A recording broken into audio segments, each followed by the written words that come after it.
गुरुवार को उत्तर प्रदेश की राज्यपाल आनंदीबेन पटेल राजधानी भोपाल पहुंची, जहां उन्होंने मध्य प्रदेश के मुख्यमंत्री डॉक्टर मोहन यादव के साथ भोपाल हाट में क्राफ्ट रूट्स हस्तशिल्प प्रदर्शनी का शुभारंभ किया।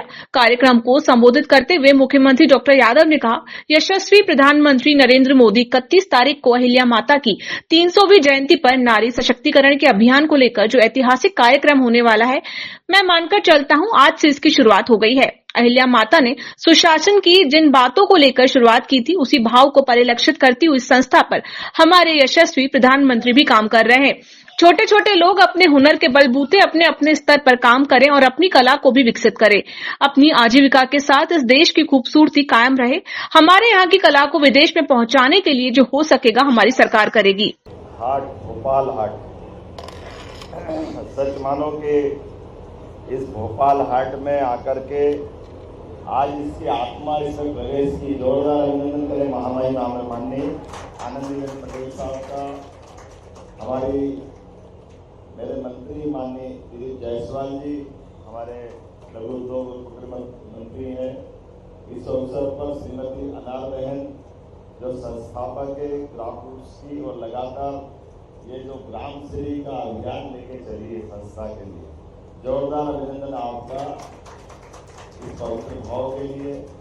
डॉक्टर विद्या राकेश जी, आपका भी अभिनंदन।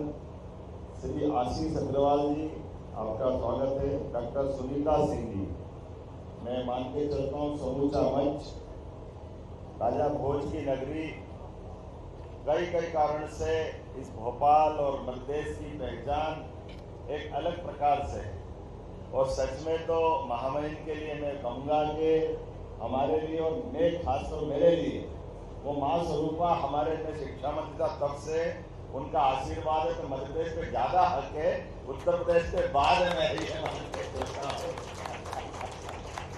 जिस प्रकार से आप अपने मन के भाव को, काम करने के तरीके को, संवेदनशीलता को, एक एक चीज को लेकर के एक आग्रह के साथ चलते हैं, और ये सुखद संयोग है। यशस्वी प्रधानमंत्री श्रीमान नरेंद्र मोदी जी 31 तारीख को नारी सशक्तिकरण के अभियान को लेकर अहिल्या माता की 300वीं जयंती के आधार पर हम सब ये मान के चले कि जब वो ऐतिहासिक कार्यक्रम होने वाला है, तो ये उसकी शुरुआत हो गई। आज से जोरदार अभिनंदन करें नारी सशक्तिकरण को लेकर।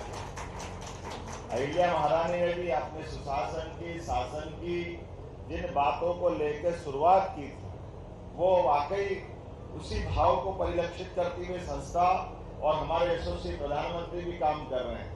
हम सब जानते हैं कि छोटे छोटे लोग अपने अपने हुनर के बलबूते पर अपने अपने स्तर पे काम करें, काम के बलबूते पर कला को भी विकसित करें, और अपनी आजीविका के साथ इस देश की खूबसूरती कायम रहे। हर जगह से जो जहां से आता है उसकी अपनी एक विशेष खुशबू है। हम सब जानते हैं कश्मीर के कालीन बताने की जरूरत नहीं, और हमारी सीधी की पंजादरी भी, जैसे मुरैना बोलते तो गजब का एहसास होता है, अपने आप दिमाग में टेस्ट आता है। ये जो कई चीजें अपने आप जुड़ी है, मैं मान के चलता हूँ कि देश भर से ऐसा संकलन करके ये अद्भुत प्रदर्शनी लगी है। मैं अपनी झीलों की नगरी, राजा भोज की नगरी भोपाल में आपका स्वागत करता हूँ, अभिनंदन करता हूँ। और ये हमने लगातार प्रयास किया।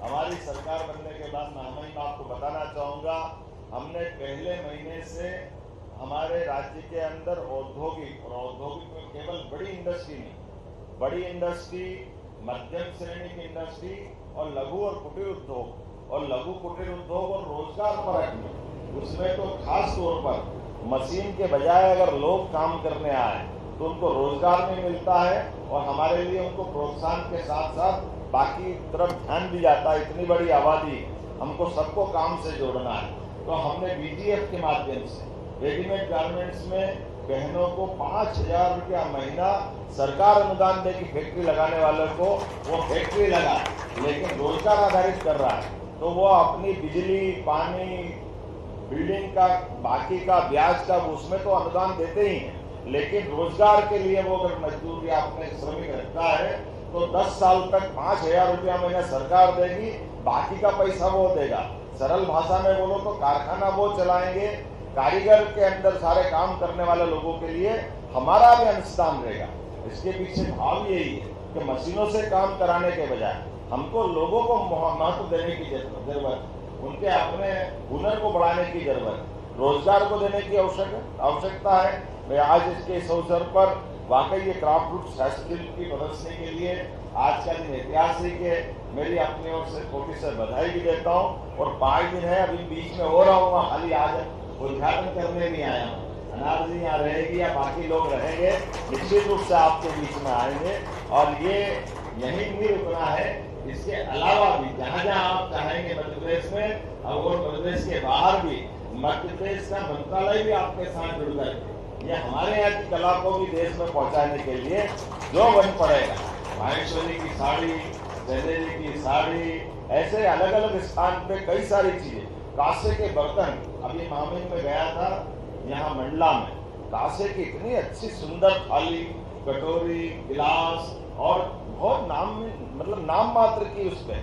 और मैंने जब अपने टूरिज्म के लोगों को बताया तो उन्होंने कहा मेरे यहाँ तो हमारी सारी होटल में उसको लगाने के लिए उन्होंने कहा है, क्योंकि हमको मालूम है जाने अनजाने स्टील के बर्तन में खाने से हमारे स्वास्थ्य के लिए भी ठीक नहीं। हमारी पुरानी पद्धतियां थी, हमारे यहाँ नहीं कुछ तो पीतल के बर्तन में खाओ, कांसे में खाओ तो बहुत अच्छा है, और संपन्न हो तो सोने चांदी में खाओ, लेकिन भोजन करने के लिए स्टील में खाना थोड़ा नुकसानदायक। मैं इसके माध्यम से डरा नहीं रहा हूँ, लेकिन ये इससे जुड़े हुए हेल्थ के लोग बताते हैं, मेरे को इसका विज्ञानी भी नहीं, लेकिन ऐसी कई सारी चीजें। लेकिन आप दोने पत्तल भी पत्ते पे कितने बढ़िया बनते हैं। हमारे ग्रामीण क्षेत्र में तो यही होता है। अभी मैं अपने एक ग्रामीण क्षेत्र में गया था, उनने बर्तन बैंक बनाया, वह जहाँ कार्यक्रम हो बजाय प्लास्टिक को, तो प्लास्टिक का विकल्प देने की जरूरत है। ऐसे में हर जगह हमको हस्तशिल्प की चीजें की जरूरत लगेगी।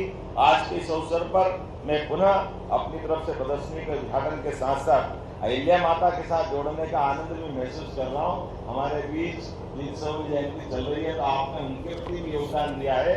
एक बार फिर मैं आपका आभार मानता हूँ, बधाई देता हूँ, बहुत बहुत धन्यवाद। Bureau report EMS TV।